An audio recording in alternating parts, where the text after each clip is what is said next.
نحمده ونصلي ونسلم على حبيبه الكريم اما بعد فاعوذ بالله من الشيطان الرجيم بسم الله الرحمن الرحيم ان الله وملائكته يصلون على النبي يا ايها الذين امنوا صلوا عليه وسلموا تسليما اللهم صل على سيدنا ومولانا محمد وعلى آل سيدنا ومولانا محمد وبارک وسلم صلوا علیہ صلاۃ وسلاما علیک یا حبیبی یا رسول اللہ صلی اللہ تعالی علیہ وسلم۔ کفن کس طریقے کا ہونا چاہیے، کتنے کپڑے ہونے چاہیے اور کفن پہنانا کیا ہے، ان مسائل کے تعلق سے اور پہنانے کا طریقہ کیا ہے، یہ بھی انشاءاللہ ہم بیان کریں گے۔ سب سے پہلی بات تو یہ ہے کہ کفن کے بارے میں اللہ کے رسول صلی اللہ تعالی وسلم کی واضح حدیث پاک ہے کہ اپنے مردوں کو سب سے اچھا کپڑا سفید رنگ کا کفن میں پہناؤ، اور ایک دوسری روایت میں ہے کہ اپنے مردوں کو اچھی قیمت والا کفن دو، کیونکہ وہ جب آپس میں ایک دوسرے سے ملتے ہیں تو اپنے کپڑے کی کوالٹی کی وجہ سے ایک دوسرے پر فخر کرتے ہیں۔ تو کفن کا جو کپڑا ہے وہ اچھا سے اچھا دینا چاہیے، اور اس تعلق سے یہ کہا گیا ہے کہ جس طریقے کا کپڑا انسان عید میں پہنتا ہے یا اپنے سسرال جاتا ہے تو اچھے سے اچھا کپڑا اچھی کوالٹی کا پہنتا ہے، اس طریقے کا قیمتی کپڑا ہونا چاہیے۔ مردوں کے لیے جو کپڑا زندگی میں حلال ہے وہی کپڑا کفن کے لیے بھی حلال ہے۔ عورتوں کو دنیا میں ریشم پہننا حلال ہے تو وہ ریشم کا بھی کفن پہن سکتی ہیں۔ کفن پہنانا جو ہے یہ فرض کفایہ ہے۔ کفن کی ویسے 3 صورتیں ہیں، ایک تو سنت کفن جو ہوتا ہے وہ، اور دوسرا ہوتا ہے کفایت، اور تیسرا ہوتا ہے ضرورت۔ کفایت سے مراد یہ ہے کہ اگر کپڑا یعنی اگر پورا جو سنت کے مطابق کفن کے کپڑے ہیں وہ اتنا نہیں ہے تو کم میں بھی ہو جائے، اور ضرورت یہ ہے کہ ہے ہی نہیں بس اتنا ہی ہے تو جتنا ہے پھر اتنے میں ہو جائے گا۔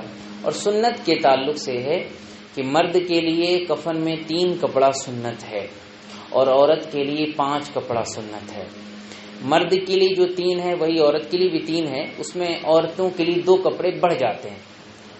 دونوں میں جو 3 کامن ہیں وہ کیا ہیں؟ ایک تو لفافہ ہوتا ہے جو بڑا ہوتا ہے کہ سر کی طرف بھی تھوڑا حصہ چھوٹ جاتا ہے، پیر کی طرف بھی، اور اسی کو بعد میں نوٹ کر دیا جاتا ہے، یہ لفافہ ہوتا ہے جو سب سے بڑا کپڑا ہوتا ہے۔ اس کے بعد ازار ہوتی ہے۔ ازار کا اردو میں معنی تو تہبند ہوتا ہے، لیکن یہاں جو کفن میں ازار ہوتا ہے وہ سر سے لے کر پیر تک ہوتا ہے۔ کسی بھی مردے کی جو سائز ہوتی ہے اس کے سر سے لے کر پیر تک یہ دوسرا کپڑا ہوتا ہے ازار۔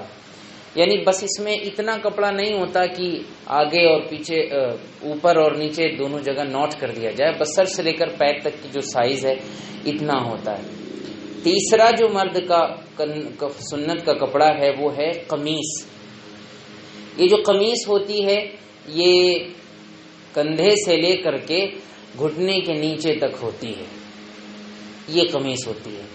لیکن اس میں قمیص جو ہوتی ہے وہ پیچھے اور آگے دونوں کی طرف سے ہوتی ہے۔ یعنی مان لیجئے کہ گھٹنے سے آپ کو اگر گھٹنے کے نیچے تک پہنانا ہے تو گھٹنے کے نیچے سے وہ کپڑا پیچھے سے آئے گا اور آگے آ کر کے پھر وہیں تک جائے گا جہاں تک پیچھے آپ نے پہنایا۔ یہ مرد کے لیے 3 کپڑے ہیں، اور عورت کے لیے 2 کپڑے بڑھ جاتے ہیں۔ یہ 3 بھی اس کے لیے ہیں، عورتوں کے لیے بھی ہیں، 2 بڑھ جاتے ہیں۔ ایک تو اوڑھنی بڑھ جاتی ہے جس کو دوپٹہ آپ کہہ سکتے ہیں، اور دوسرا سینہ بند بڑھ جاتا ہے، یعنی یہ سینہ چھپانے کے لیے الگ سے کپڑا ہوتا ہے۔ سینے سے مراد کیا ہے؟ یہ کندھے سے لے کر کے ناف تک کا حصہ، اور بہتر ہے کہ تھوڑا بڑا ہو۔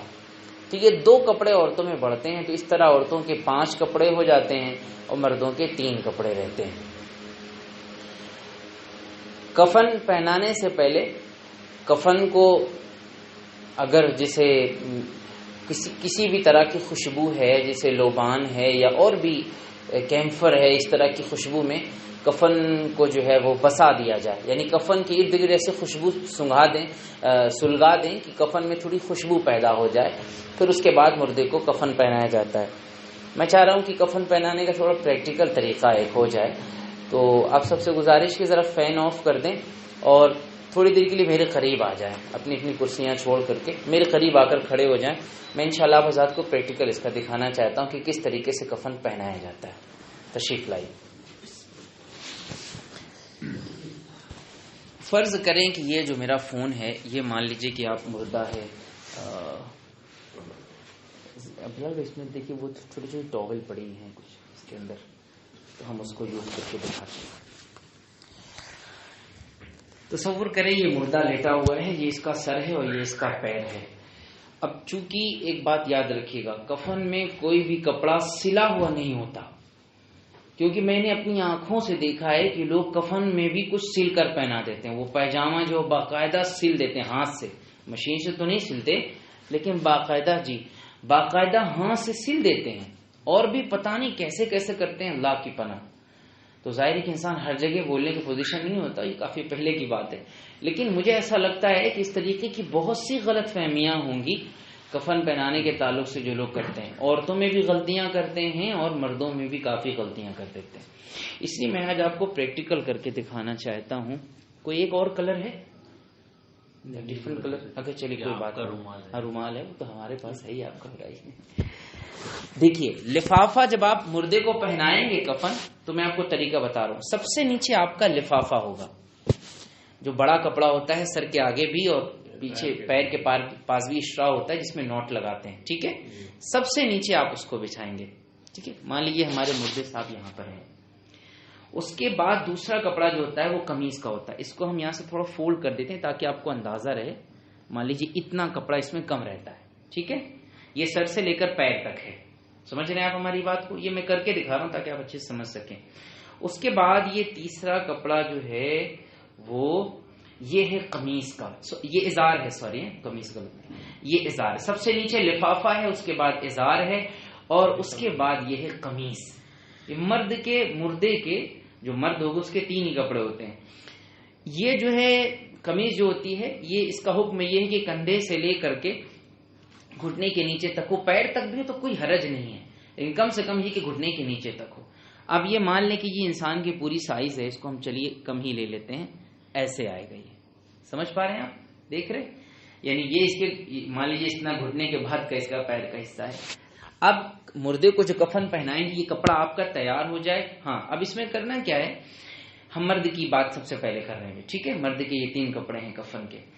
مرد کے لیے یہ جو جہاں پہ ہم سر انٹر کریں گے، اس کو چلیے پہلے آپ اس کو ایسے فولڈ کر کے رکھ لیں، کیونکہ اس میں ابھی مردے کو لٹائیں گے، اس کے بعد اوپر سے ڈالنا ہے. تو یہاں پر اس کے کندھے کی طرف اس کو کاٹنا ہے، کیونکہ سر ڈالنے کے لیے جگہ تو بنانی ہے، ایک سوراخ بنانا ہے. تو یہاں سے کینچی سے ایسے کاٹ دیں. ٹھیک ہے، دائیں یا بائیں کسی بھی طرف مونڈے پہ، شولڈر پہ یہاں پہ کاٹ دیں کہ اس میں سر جا سکے. سمجھ رہے ہیں بات کو؟ تو اب مردے کو لے کر آئے، یہاں اس کو ایسے لٹایا، یعنی اس کا سر گویا داخل ہوا، سر باہر آ گیا، اور اس کے بعد یہ کپڑا ایسے آ گیا. قمیض پہنا دی اس کو. یہ کہیں سلا ہوا نہیں، یہ سمجھ لیجئے، بالکل ایسا ہی رہے گا. اس کے بعد میت کا جو بایاں ہاتھ ہے اس طرف سے سب سے پہلے ازار کو داہنی طرف لے کر آئیں گے ایسے. اس کے بعد یہ داہنی طرف سے بائیں طرف لے جائیں. اس میں یہ یاد رہے کہ یہ داہنی والا حصہ نا یہ اوپر رہے گا، تو ظاہر اس کو اوپر رکھنے کے لیے آپ کو بائیں طرف والا پہلے فولڈ کرنا ہے. اس کے بعد یہ داہنی طرف والا آپ نے فولڈ کر دیا، یہ ہو گیا. اس کے بعد آپ نے یوں ہی لفافہ بھی پہلے بائیں طرف سے فولڈ کیا اور اس کے بعد پھر دائیں طرف سے فولڈ کیا. یہ ہو گیا مردے کا کفن. یہی چیز اس میں بعد میں یہاں پہ ایسے باندھی جاتی ہے. اس طریقے سے یہ مردہ، اس کا کفن جو سنت طریقہ ہے وہ ہو گیا. بالکل سمجھ گئے آپ پورے طور پہ. عورت والا تھوڑا سا کمپلیکیٹڈ ہے، توجہ آپ کی پوری چاہیے مجھے. ٹھیک ہے، اب 2 کپڑے میں اور چاہیے جی. اور کسی کے پاس ہے؟ جی ہو گیا، جزاک اللہ. تھوڑا چھوٹا کرنا پڑے گا. ہاں، اب عورت کے لیے 2 کپڑے ہیں. ایک اس میں اوڑھنی ہے اور دوسرا ہے سینہ بند. سینہ بند جو ہے وہ سب سے نیچے رہے گا. سمجھ گئے آپ؟ یعنی سینہ بند جو رہے گا، اس کو چلو ہم سب سے نیچے بچھا دیتے ہیں. یہ سب سے یعنی لفافہ سے بھی نیچے رہے گا. یہ سمجھ پا رہے ہیں آپ؟ سینہ بند لفافہ سے بھی نیچے رہے گا. ٹھیک ہے، کوئی بات نہیں. یہ اس کی سائز لیکن تھوڑی سی چھوٹی ہوگی. ایسے رکھیے. یہ نیچے سے اس کو جب بچھائیں گے ہم تو یہ بھی کوئی گھٹنے یا ران تک آئے گا. اصل میں جو سینہ بند ہے وہ کندھے سے لے کر کے بس ناف تک ہے، لیکن اگر بڑا کر دیں تب بھی کوئی حرج نہیں. چلو ہم اس کو بھی گھٹنے تک لے کر چلتے ہیں، یعنی جہاں تک ہمارا کفن میں یہ آتا ہے قمیص آتی ہے وہاں تک آپ کر لیں. ٹھیک ہے، یہ سائز کے اعتبار سے تاکہ آپ کو سمجھنے میں بالکل آسانی رہے، پرفیکٹ رہے. یہ فولڈ ہو کر بالکل صحیح ہے، ایسے آئے گا. ٹھیک ہے، اب ہم کفن پھر سے کھول دیتے ہیں عورتوں کا سمجھانے کے لیے. اچھا سوری، یہ ایسے ہی رہے گا. اب یہ جو سینہ بند ہے وہ تو سب سے نیچے ہے. ٹھیک ہے، یہ جو اوڑھنی ہے، یہ اوڑھنی ایسے نہیں ہوگی جیسے زندگی میں وہ باقاعدہ مسلح دوپٹہ باندھا جاتا ہے نا، ویسے نہیں. یہ عورتوں میں غلطیاں ہیں، یہ آپ کو اپنے گھر کی خواتین کو سمجھانا ہے. ویسے میں کوشش کروں گا انشاءاللہ کہ میرے پاس کچھ کپڑے اگر ہوں تو میں ان کو کاٹ کر کے باقاعدہ ایک چھوٹی سی ویڈیو بنا سکتے ہیں جس میں کسی کا چہرہ نہیں آئے گا، لیکن سمجھنے بہت انڈرسٹینڈنگ ہوگی انشاءاللہ، بہت آسانی ہو جائے گی. تو یہ تو ہو گیا سینہ بند جی. اب بچی اوڑھنی. اوڑھنی اس میں کہاں جائے گی وہ غور سے دیکھیے گا. اوڑھنی جائے گی آپ کی، اچھا سوری میں اس کو بار بار کھول دیتا ہوں. ہاں، اوڑھنی جو ہے یہ ازار کے بعد ہوگی اور قمیص کے نیچے ہوگی. ٹھیک ہے، تو قمیص کو ہم یوں ہٹا لیں پہلے. اچھا، اوڑھنی کہاں سے کہاں تک ہوگی یہ بھی سن لیجئے. اوڑھنی جو ہے وہ یہ بھی یہیں کمر کے پاس سے آئے گی جہاں ناف ہوتی ہے، یہاں سے آئے گی اور واپس جائے گی کمر تک ہی مان لیجئے. لیکن جائے گی، اس کی چوڑائی جو ہے نا وہ بہت زیادہ نہیں چاہیے. اس کی چوڑائی بس اتنی چاہیے جتنا انسان کا چہرہ ہوتا ہے، یعنی کان کی لو سے دوسری کان کی لو تک. ٹھیک ہے، اور اس کو بھی ویسے ہی پہنایا جائے گا جیسے کہ قمیص پہنائی جاتی ہے نا. نیچے سے آئے گی اور یہ سر کے اوپر سے آ کر کے ایسے رکھ جائے گی. ٹھیک ہے، اب میں آپ کو پورا شروع سے بتاتا ہوں تاکہ آپ کو سمجھ میں بہترین طریقے سے آ جائے گا. ٹھیک ہے، اس کو ہم یوں واپس رکھتے ہیں اور اس کو بھی واپس رکھ دیتے ہیں. یہ مان لیجئے کہ کسی خاتون کو ہم نے یہاں پہ لٹایا جن کو کفن پہنایا جا رہا ہے. سب سے پہلے ان کو قمیص پہنائی جائے گی، یہ یاد رکھیے گا، چاہے مرد ہو چاہے عورت. سب سے پہلے کیا پہنایا جائے گا؟ زور سے بولیں ذرا. قمیص پہنایا جائے گا. اب قمیص میں ہم نے جو سر جانے کے لیے راستہ کاٹا تھا وہ مرد کے لیے کاٹا تھا یوں، یعنی اس کے شولڈر کی طرف کاٹا تھا. عورت کے لیے جو کاٹیں گے وہ سینے کی طرف کاٹیں گے، یعنی یوں کاٹیں گے. تھوڑا سا ہی کاٹیں گے بس جتنے میں سر آسانی سے چلا جائے، بہت زیادہ نہیں کاٹنا. ٹھیک ہے، سلائی کہیں پہ بھی نہیں ہے، نہ مرد کے کفن میں نہ عورت کے کفن میں. تو چلیے ان کا مان لیجیے یوں کٹا اور اس کے بعد یوں آپ نے قمیض پہنا دی. یہ تو سمپل تھا جیسے مرد کا تھا ویسے ہی. قمیض پہنانے کے بعد کیا کیا جائے گا کہ اس کے سر کے جو بال ہیں وہ بال پانی سے تھوڑا سا اس کو سکھا کر کے ڈرائی کر کے وہ سینے پہ لا کے ایسے رکھ دیا جائے گا. سمجھ گئے؟ یعنی قمیض کے اوپر آ کے رکھ گئے وہ بال، تو ایک طرح سے قمیض کو ہولڈ بھی کر رہے ہیں. ٹھیک ہے، یہاں پر لا کے بال رکھ دیے. ہاں، اس میں ایک بات میں مس کر رہا تھا کہ ہاتھ جو ہے نا وہ دونوں بالکل ایسے پہلو پہ رہیں گے، ہاتھ ایسے ویسے نہیں رکھے جائیں گے. ہاں، اسٹریٹ رہیں گے، بغل میں جیسے ہوتے ہیں اسٹریٹ ایسے ہوں گے. یہ قمیص آپ نے پہنا دی. اب اس کے بعد نمبر آنے والا اوڑھنی کا. اوڑھنی کیسے آئے گی ہم نے بتایا کہ پیچھے کمر کے پاس آلریڈی رہے گی قمیص کے نیچے، اس کو اوپر سے لائیں گے اور سیدھا ایسے اس کے اوپر اڑا دیں گے. بس یہ ہو گئی اوڑھنی. اب اس میں وہ مسلح جیسا باندھنا یا اس طرح کرنا یہ بالکل خلاف سنت ہے، یہ نہیں ہوگا. ٹھیک ہے، اس کے بعد کا تو آپ کو پتہ ہی ہے کہ سب سے پہلے لیفٹ جو ہے وہ رائٹ کی طرف لائیں گے ازار کو. ٹھیک ہے، اور پھر رائٹ لیفٹ کی طرف لے جائیں گے. پھر یہ لفافہ لیفٹ سے رائٹ آئے گا اور پھر یہ لفافہ رائٹ سے لیفٹ جائے گا. ٹھیک ہے، یعنی رائٹ سائڈ یہ اوپر ہوا. اب سب سے آخر میں آپ کا بچا ہے، کیا بچا ہے؟ سینہ بند بچا ہے. ٹھیک ہے، قمیض تو سب سے پہلے ہم نے پہنا دی. اب بچا ہے سینہ بند. سینہ بند کیسے پہنائیں گے یہ غور سے سنیے گا. سینہ بند ایسے پہنائیں گے کہ یہ جو عورت کا کندھے کے پاس سے اس کو ایسے لایا جائے گا، کندھے کے پاس سے، یعنی کپڑا نیچے سے آیا اور ایسے آئے گا، یہاں پر اس کے سینے کے پاس ایسے پھیل جائے گا اور یہ جو دونوں کنارے ہیں یہاں پہ اس کو نوٹ دے دیا جائے گا. ایک نوٹ یہاں رائٹ لیفٹ پہ، ایک نوٹ یہاں پر رائٹ پہ. صحیح ہے. یہ لگانے کے بعد یہ جو لفافہ ہے اس کو سلیقے سے یہ ایسے باہر ہی رہے گا، بعد میں کر دیا جائے. یہ ہے عورت کو کفن پہنانے کا طریقہ. ٹھیک ہے. اب میں آپ سے پوچھنے جا رہا ہوں, آپ کو 2-3 سوال کا جواب دینا پڑے گا. کفن میں سب سے نیچے کیا کپڑا بچھایا ہم نے؟ نہیں, مرد, چلیے مرد کے لیے بات کرتے ہیں. مرد میں سب سے نیچے ہم نے کفن کا کون سا کپڑا بچھایا؟ ہاں زور سے بولیں. اس کے بعد کون سا بچھایا؟ اوپر ازار بچھایا. اور سب سے اوپر کیا بچھایا؟ قمیص, کیونکہ پہنانی کیا ہے سب سے پہلے, اس کے بعد کیا پہنانا ہے؟ ازار. تھوڑا حاضر رکھیے ذہن اپنا. اس کے بعد کیا پہنانا ہے؟ لفافہ. ٹھیک ہے. اب عورت کی بات کریں.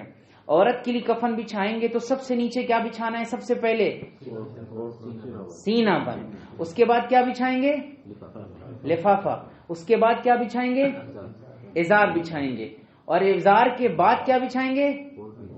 اوڑھنی بچھائیں گے. اور سب سے اوپر کیا بچھائیں گے؟ قمیص بچھائیں گے. ٹھیک ہے. لفافے کی سائز کیا ہوگی؟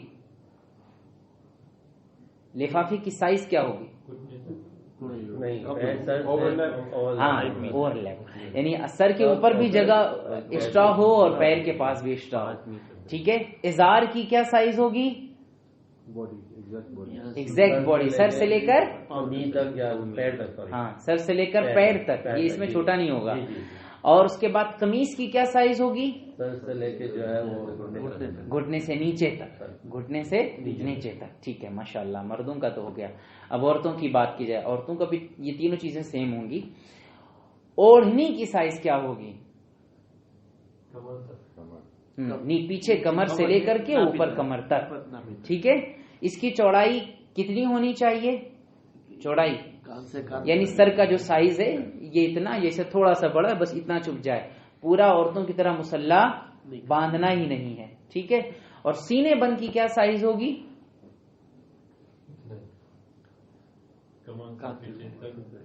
ہاں, ناف تک ہو سکتا ہے یا ران تک ہو سکتا ہے. ران سے مراد تھائی ہوتی ہے. ٹھیک ہے. تھوڑا سا بڑا بھی کر سکتے ہیں, کوئی حرج نہیں. گھٹنے تک بھی آ جائے, کوئی حرج نہیں. تھوڑا سا اوڑھنی کے بارے میں بتا دیے کہ اس کا جو پہننے کا جو طریقہ ہے کس طریقے سے ڈالا جائے. اوڑھنی کو باندھا نہیں جائے گا, وہ سیدھا سامنے آئے گی اور بس رہ جائے گی. قمیص, عورت کو جب قمیص پہنائیں گے تو جو کاٹیں گے سر داخل کرنے کے لیے, وہ کیسے کاٹیں گے؟ کندھے کی طرف کاٹیں گے کہ سینے کی طرف؟ سینے کی طرف کاٹیں گے. مرد کے جب کاٹیں گے تو کدھر کاٹیں گے؟ کندھے کی طرف کاٹیں گے. ٹھیک ہے. عورت کو قمیص پہنانے کے بعد اوڑھنی پہنانے سے پہلے کیا کریں گے؟ ہاں, اس کے سر کے بال جو ہیں وہ اس طرح دو حصے میں کر کے سینے پہ لا کے رکھ دیں گے. مرد ہو یا عورت, دونوں کے ہاتھ کیسے ہونے چاہیے؟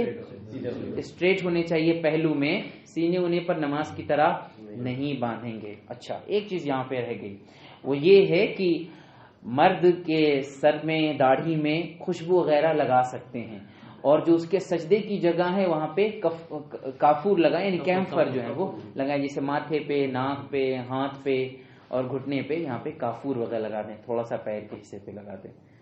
اچھا, اور اس کے بعد سینہ بند پہنانے کا کیا طریقہ ہے بتائیے؟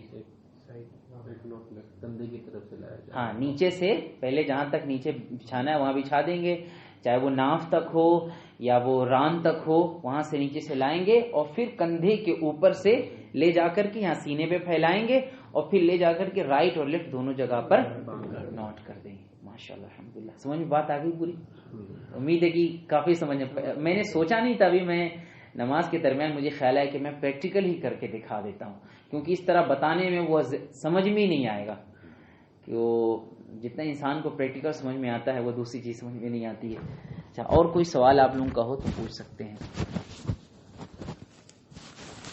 الگ سے بعض اوقات جو کفن کے اندر باندھتے ہیں بیچ سے, تو وہ صحیح طریقہ ہے؟ جی پھر سوری میں توجہ نہیں دے پایا. جی, کفن میں جو ایک جیسے ڈوری جیسا ڈالتے ہیں, الگ سے پیس وغیرہ لگا کے باندھتے ہیں, بہت سے لوگ بیچ میں باندھ دیتے ہیں, کوئی پیروں کی طرف وہ یعنی اس کو اس وقت تک باندھ سکتے ہیں جب تک قبر میں نہ اتاریں. لوگ اس لیے باندھتے ہیں کہ کفن اڑے نہ, اٹھانے میں آسانی, بیچ سے اٹھانے میں بھی آسانی ہوتی ہے.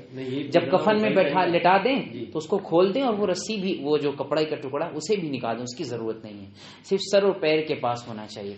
مردے کو جب لٹائیں ہاں تو اس کا سر کھول دیں, اور ہاں وہ اب دفن کرنے کا طریقہ انشاءاللہ ہم اگلے اس میں بیان کریں. ٹھیک ہے. اور کوئی کفن سے متعلق کوئی سوال ہو تو کر سکتے ہیں. To show that a lot of people here, they normally the family want to see the face. So is the only after showing the face, or because otherwise they won't be able to see the face? جو لوگ زندگی میں دیکھ سکتے ہیں اس خاتون کو, مرنے کے بعد ان کا چہرہ وغیرہ بھی دیکھ سکتے ہیں, اوڑھنی ہٹا کر کے دکھا سکتے ہیں, پھر اس کو جیسے اوڑھنی رکھنی تھی یوزول ویسے ہی رکھ دیں. لیکن جو زندگی میں نہیں دیکھ سکتے وہ مرنے کے بعد بھی چہرہ نہیں دیکھ سکتے. جو رشتہ ہے اگر زندگی میں نہیں دیکھ, پردہ تھا, کمال کی بات ہے. آپ دیکھیں زندگی بھر عورت تم چاہے اوڑھنی اوڑھو یا نہ اوڑھو, مگر جب رب کی بارگاہ میں حاضر ہونا ہے تو کیسے اوڑھنی اوڑھ کے آنا ہے. سمجھنے کی بات ہے. صرف زندگی میں تو دوپٹہ بھی غائب ہے, یا ہے بھی تو گلے میں پڑا ہوا ہے, سر پہ بھی پڑا ہے تو بال دکھ رہے ہیں, آدھے ہی سر پہ پڑا ہے. اب دیکھیں کیا رواج چل پڑا ہے ہمارے گھروں پہ. دوپٹہ ہوتا نہیں ہے بھی تو ڈھنگ کا نہیں ہے, اور دوسری بات سر پہ دوپٹہ بھی تو کچھ بال دکھ رہے ہیں سر کے. یہ والا نقاب پہننا تو آج کل بڑا معیوب سمجھا جاتا ہے. پورا چہرہ جسے چھپ جاتا ہے, جو نقاب آتا ہے وہ تو بڑا معیوب سمجھا جاتا ہے. آج کل تو بس اتنا ہی باندھ کر لیا, چہرہ کھلا ہے تو بس سمجھے نقاب ہو گیا. کمال ہے. وہ کہاں سے نقاب؟ صحیح چینی ہے, لیکن میں کہتے جیسے آپ نے بتایا اوڑھنی ہوتی ہے, لیکن بعض اوقات وہ ایسا ہوتا ہے فیملی کی جیسے بتا رہا ہوں کہ چہرہ دکھاتے ہیں تو جو بڑا جو ہوتا ہے پیس جو لفافہ جو ہوتا ہے وہ اسی کو پھر دیکھ لیں آخری دفعہ, اور بعض اوقات اسی کو بند کر دیں. تو وہ کبھی اس طرح کا اتفاق ہوا نہیں ہے کہ جو اوڑھنی کسی نے ڈالی ہو.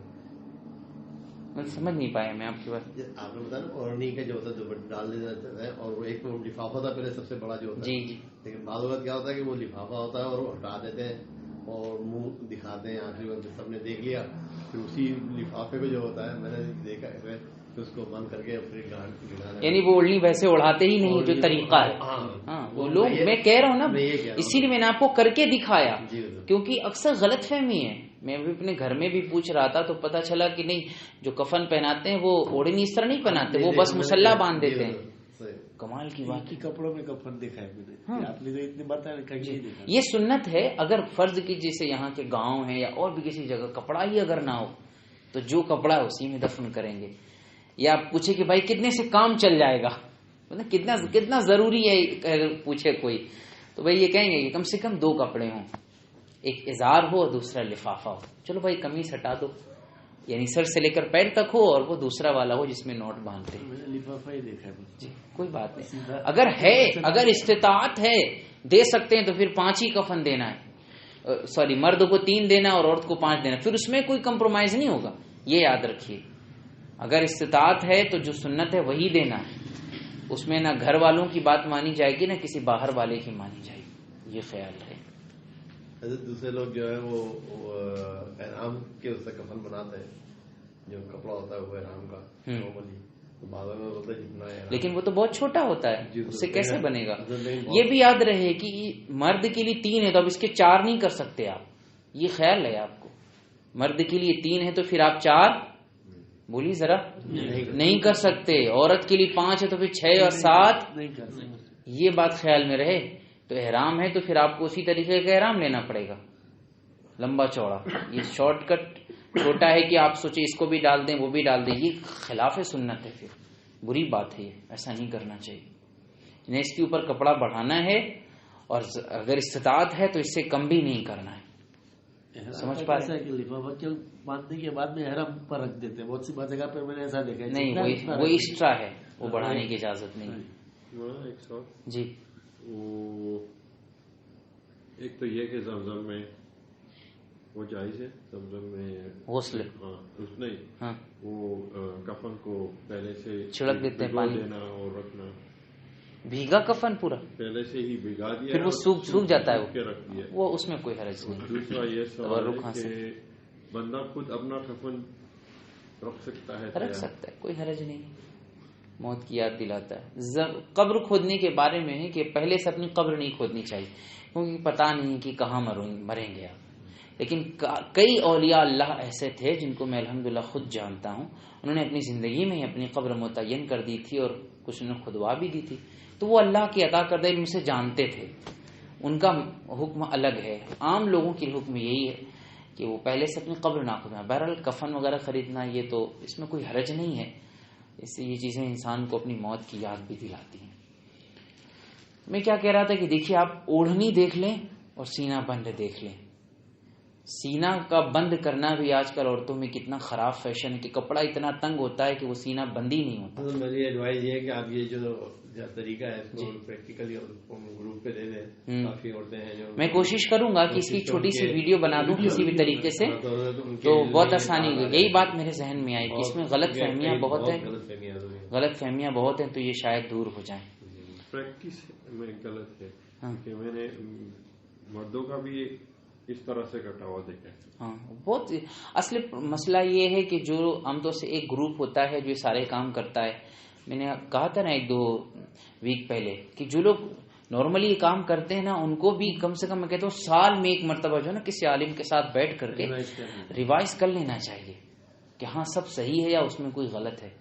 ورنہ بھائی چلو آپ آگے بڑھ رہے ہو ثواب کی نیت سے اچھی بات ہے، آپ کی نیت کا ثواب ملے گا، لیکن اگر آپ غلط پہنا رہے ہو تو اس کا گناہ بھی ملے گا آپ کو. لوگ سب آپ پر ٹرسٹ کر رہے ہیں کہ آپ صحیح کر رہے ہو تو بھائی پھر آپ کی ذمہ داری ہے کہ آپ سیکھیں کہ صحیح کیا ہے. ہمارے دین میں تو اسی لیے علم حاصل کرنا فرض ہے نا. جو کام آپ کر رہے ہو اس کے بارے میں آپ کو پتا ہونا چاہیے. نہیں پتا ہے تو سیکھیے.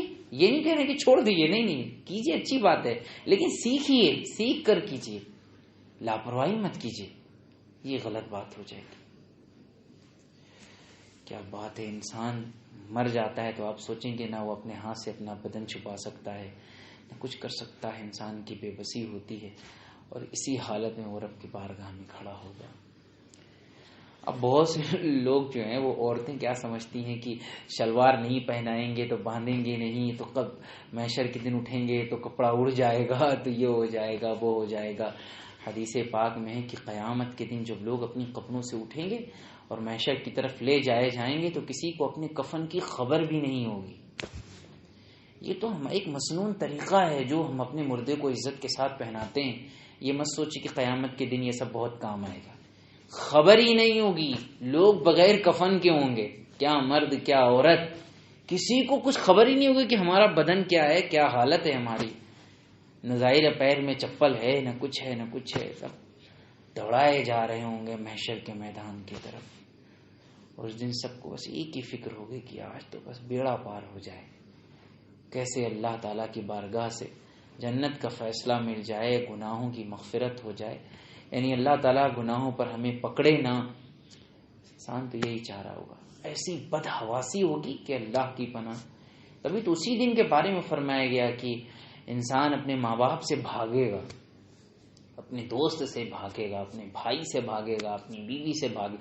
مطلب کوئی کسی کے قریب بھی نہیں آئے گا. سب جان رہا ہوگا کہ یہ ہمارے ماں باپ بھائی جانیں گے سب، کوئی کسی کے قریب نہیں، کیونکہ اپنے میں ہی سب پڑے ہوں گے. لِكُلِّ امْرِئٍ مِّنْهُمْ يَوْمَئِذٍ شَأْنٌ يُغْنِيهِ.